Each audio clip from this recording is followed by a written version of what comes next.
Hey guys, welcome to the Glory Living channel. My name is Hannah and we're so glad you're here today. We are going to talk about something that all gardeners want to know: how to absolutely, for good, deer-proof your garden. Let's go check it out.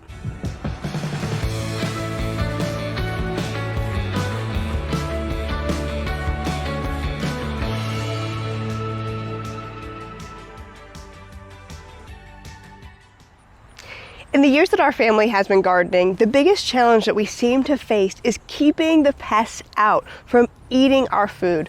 We've had groundhogs, we've had rabbits, and we have absolutely had deer.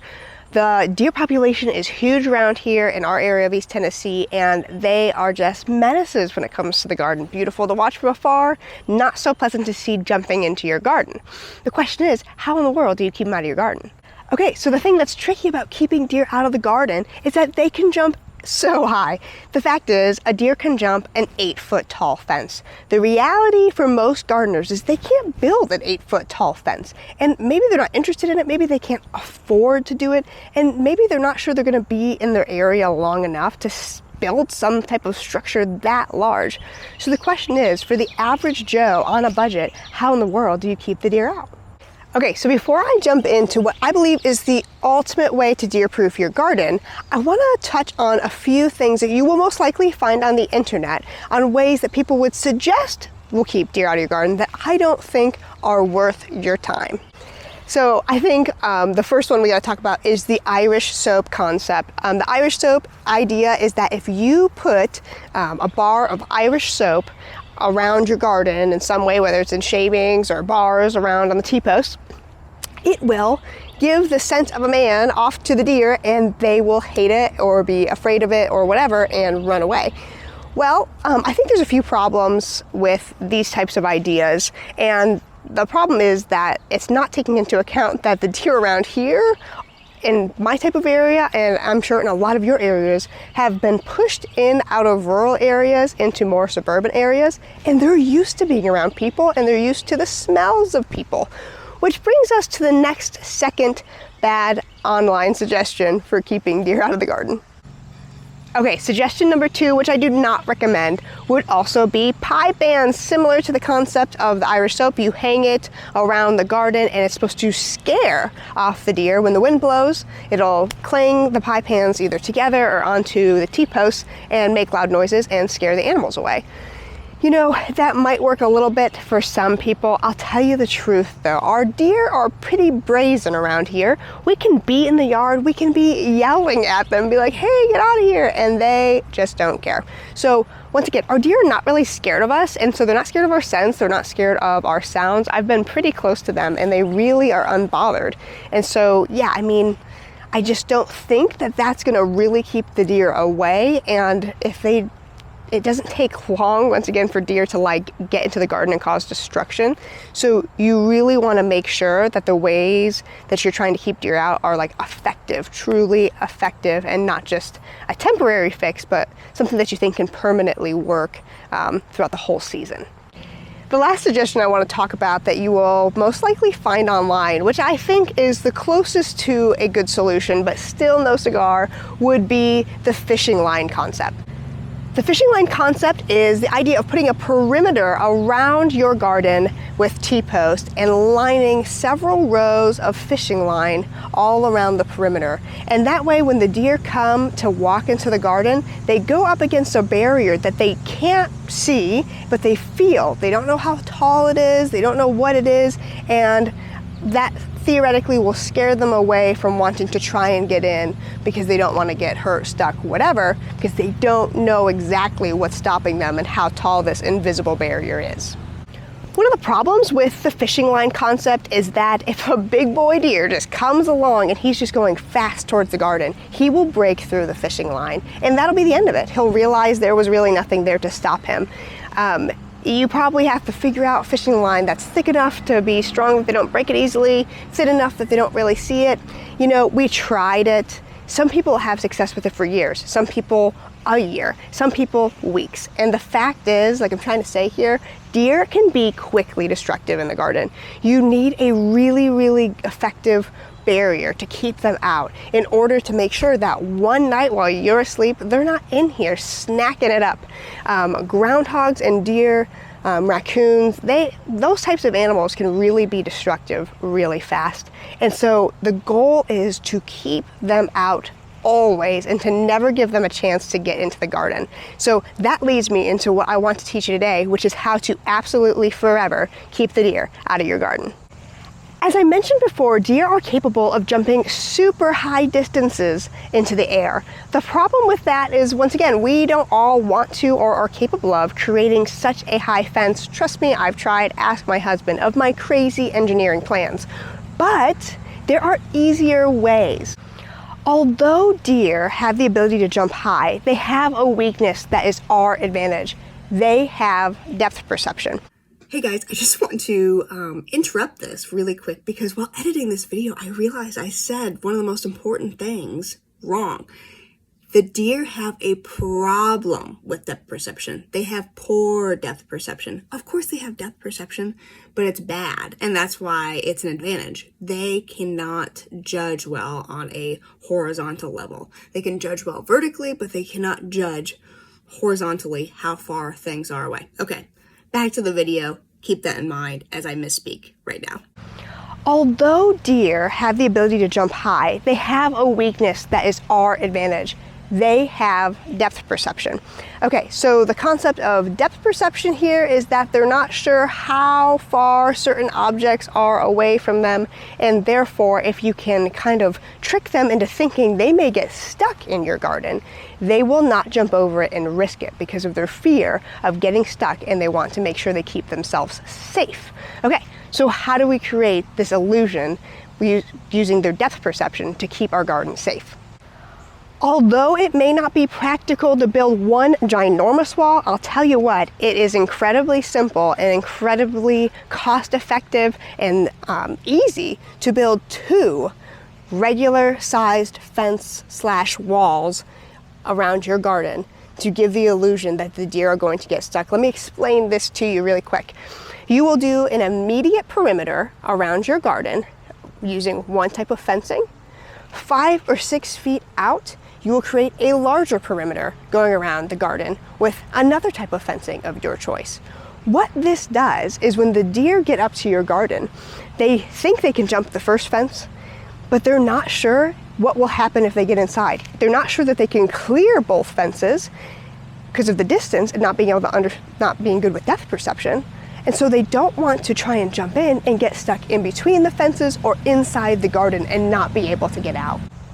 I want to give credit where credit is due here. If you have not checked out Living Traditions Homestead, their YouTube channel is amazing, and I absolutely recommend it to anybody who loves gardening and homesteading and anything like that. They are so wonderful to watch, and I saw this on their channel and we implemented it this year. They found it from a Mother Earth News magazine from the 60s. It has worked amazing, okay? We have such an issue with like local groundhogs here and the deer. It has been so hard to keep our gardens safe. But this year, nothing of that nature has gotten in. We had one situation with rabbits, which I'll explain soon, but it was easily solved, okay? And the deer have not gotten in. I have been down here and seen the deer, the groundhogs, and now the rabbits just around the garden, and they can't get in, and they would want to get in, guys. There is so much good stuff in here, but they haven't, and it's because of this system and how well it works. You might be wondering how in the world it could be cost effective to build two fences. Well, I'll tell you the truth, my husband and I are not just rolling in the dough here, okay? We like to keep it cheap, and sometimes that means MacGyvering things. But you know what? We just want it to be as high of a quality as possible and as affordable as possible. And so we have seen this fencing technique done with more permanent fences, like hog or cattle fencing around permanent areas on people's lawns. We don't own the property that we're gardening on. We are borrowing this spot. So because of that, we didn't want something incredibly permanent. T-posts are easy to get in and out. What we chose for our two fences is to do the very immediate perimeter on the garden with a very inexpensive deer fencing. They can be about 7 feet tall. Ours are not going that tall, maybe 6 feet tall, maybe. We just went from the ground to the top of the T-post. Let me show you about what this netting looks like.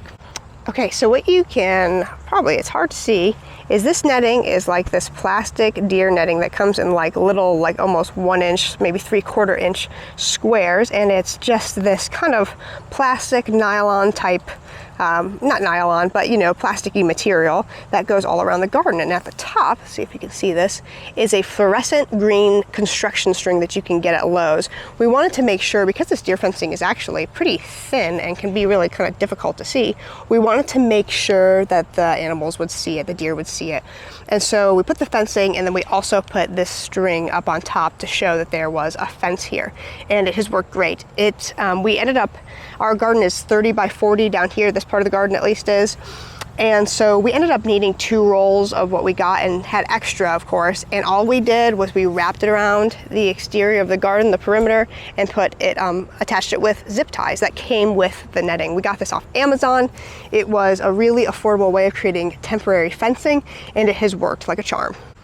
Well, I'll say it worked like a charm for the deer. The only issue we had with this inexpensive fencing was that rabbits were getting through our total outside perimeter and getting in, and then getting to the inside perimeter and chewing through the plastic. So what we had to do was we bought a super duper cheap chicken wire that was, I mean, it shouldn't even be called chicken wire. It was so cheap off Amazon, but we bought that, and we bought 1 roll for like 30 bucks. It was like 150 feet, and we put it around the garden. It's not pretty, it's not gorgeous because it's cheap, bendy wire fencing, but it's kept the rabbits out because they can't chew through that. So any rodents that are trying to get in and trying to chew through, they can't chew through the plastic now because they're met by a metal fence. Let me show you what that looks like. Okay, so like I said, here's this chicken wire fencing. It should barely be called chicken wire. It's not gorgeous, but it has worked for us. We just put that on the bottom really quickly when the rabbits were starting to get in, and that has kept them out and worked like a charm. Okay, so that covers the inside perimeter directly around the garden. What we then did is take about 5 or 6 feet out and put T-posts around another larger perimeter around the immediate perimeter. And what we did was we put electric wire, and we put 4 rows of electric wire down around the outside perimeter of the garden. And we were hoping to do this because, one, the wire for electric wire is very affordable, and we thought that we could use the solar energizer in the future that we decided to invest in for this. That was probably the most expensive part of it, but we made that decision to make it more expensive because we thought it was a good long-term investment. You don't have to do electric fencing. I think you could probably do 2 rows of the deer fencing. You could do the hog fencing. You could do whatever. Whatever you have that you think would work, I think you could use and just be creative with it. The electric wire we wanted to do because, you know what, you get a little sick of the animals getting in your garden. You're like, you know, maybe we'll just give a little zap to really make sure that they stay away from the garden. So we want to do the electric wire, and so my husband set that up, and maybe we'll do a video on how to do that in the future. But for now, what you can see is the electric wire. It's super simple. You can see the T-post insulators, these little yellow clips here on the T-posts. You just wrap them around the garden, hook them up to your grounding rods and your solar energizer, or however. We chose to do a solar energizer and not hook this up to any type of electric line hooked up to the fence or anything like that, because we are not living where our garden is, and we wanted this to just take care of itself. We didn't want it to be sucking the electricity out of the family who has let us put our garden here. We just wanted this to operate on its own and do a good job and keep the garden safe, and us really not have to worry about it. It's done amazing. It's always good to think about things you can reuse, but also it's, you know, sometimes you just have to make choices in the temporary game instead of the long game, and this was kind of a mix on how we chose for the materials for our fence. But all that being said, you need to just be creative with whatever you can afford, whatever you feel comfortable with, and this is where we were, so this is what we chose to do. If you have hog fencing around and you want to use that, or you feel like you're in a house that you're going to be in for a long time, I think that's a really great option. And there are a lot of creative ways you can use the inside space around the garden of that space in between the two fences. And you could, I didn't end up doing it this year, but I thought about growing pumpkins inside there to also create an extra barrier from any type of crawling creatures that got past the electric fence, so it'd be really uncomfortable. And then I also have seen people put their animals like chickens inside the middle to just roam inside there and kind of take care of things in there and kind of somewhat, you know, have a little bit more space and freedom to go around their large plot. So you can be creative, and this can be so really have multiple purposes to creating it this way, but most importantly, it's going to keep the deer out. A few important tips I want to just remind you of is that you want to make sure that the spacing of the two fences is not too far, not too close. You want to create the depth perception issue with the deers where they're afraid of getting stuck. Ours is probably about a 6-foot distance from each fence. We felt like that would be enough to deter them from jumping in, and it has. It's worked perfectly. So I know for sure, at least from our experience, that 6 feet is a safe distance to attempt space out your fences. Another thing you want to keep in mind if you're using material like this, or really anything, is just don't forget to put in a gate. We don't have anything fancy for a gate.